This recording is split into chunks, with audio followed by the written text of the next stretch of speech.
ብዙ አዳዲስ ኢንቨስተሮች በአክሲዮን ወይም በኢኩዊቲና በቦንድ መካከል ያለውን ልዩነት ባለማወቃቸው የትኛው የኢንቨስትመንት አይነት ለእነርሱ እንደሚስማማ ይቸገራሉ።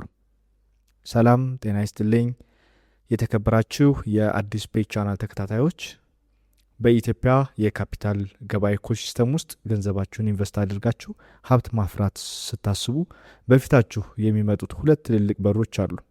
እነርሱም ኢኩዊቲና ቦንድ ይባላሉ። ነገር ግን እነዚህን ሁለት የኢንቨስትመንት አይነቶች በደንብ ሳታውቁ ገንዘባችሁን ብታፈሱ አላስፈላጊ ስጋት ውስጥ ልትወድቁ ወይም ልታጡ ትችላላችሁ።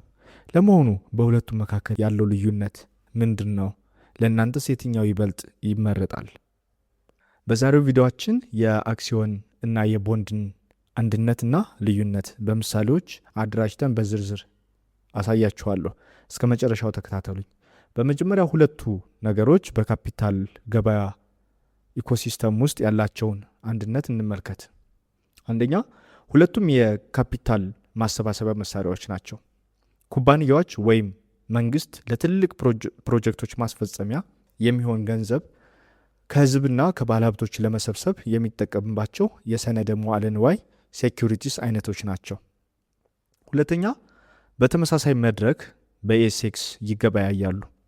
ሁለቱም በኢትዮጵያ ሴኩሪቲስ ኤክስቼንጅ ላይ በህጋዊ መንገድ በደላሎችና በንዋይ መተግበሪያ አማካኝነት የሚገዙና የሚሸጡ ናቸው።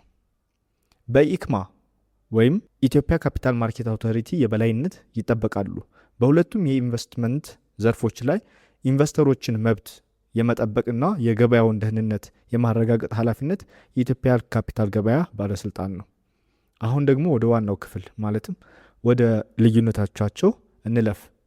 አንደኛ፣ የባለቤትነት ወይም ኦነርሺፕ ቨርሰስ ዴት ምንለው ነው።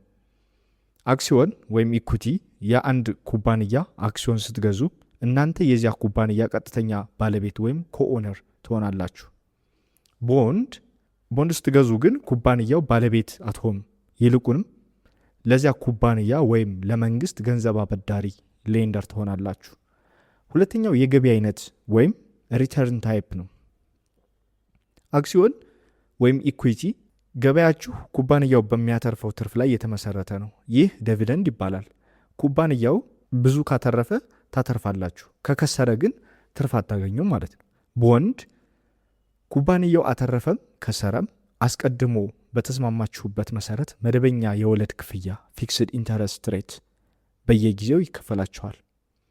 ሶስተኛ፣ የስጋት መጠን ወይም ሪስክ ሌቭል የሚባል አክሲዮን ወይም ኢኩዊቲ ከፍተኛ ስጋት ወይም ሃይ ሪስክ ያለበት፣ ምክንያቱም ኩባንያው ዋጋ ሊወርድ ወይም ሊከስር ይችላል። ነገር ግን ስጋቱ ከፍተኛ እንደመሆኑ መጠን የምታገኙት ትርፍም መጠኑ ከፍ የሚል ይሆናል ማለት ነው። ቦንድ አነስተኛ ስጋት ወይም ሎ ሪስክ አለው። ምክንያቱም ኩባንያው ቢከስር እንኳ በህግ መሰረት መጀመሪያ የቦንድ አበዳሪዎች ገንዘብ ተከፍሎ ነው ወደ አክሲዮን ባለቤቶች የሚሄደው። ታዲያ እናንተ የትኛውን መምረጥ አለባችሁ?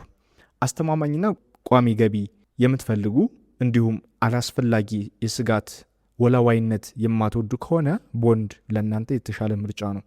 በሌላ በኩል ደግሞ ከኩባንያው እድገት ጋር አብራችሁ ለማደግ የባለቤትነት ስሜት እንዲኖራችሁና ከፍተኛ ትርፍ ለማግኘት የምትፈልጉ ከሆነ አክሲዮን ወይም ኢኩዊቲ ለእናንተ ትክክለኛ መንገድ ነው።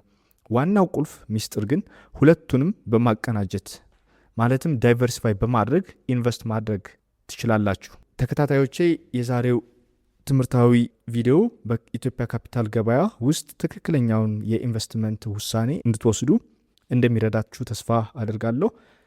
እናንተ በበኩላችሁ በኢሴክስ ገበያ ላይ በይፋ ግብይት ስትጀምሩ በቅድሚያ አክሲዮን መግዛት ትመጣላችሁ ወይስ ቦንድ? ሀሳባችሁም በኮሜንት ላይ አካፍሉን። መረጃው ጠቃሚ ሆኖ ካገኛችሁት ቪዲዮውን ላይክ እና ሼር ማድረጋችሁን አትርሱ። እንደዚህ ያሉ የፋይናንስና የካፒታል ገበያ ትንተናዎች በፍጥነት እንዲደርሷችሁ አሁኑ ሰብስክራይብ በማድረግ የአዲስ ፔጅ ቻናል ቤተሰብ ሁኑ። ስለተከታተላችሁኝ ከልብ አመሰግናለሁ። በሌላ ቪዲዮ እስክንገናኝ መልካም ሳምንት።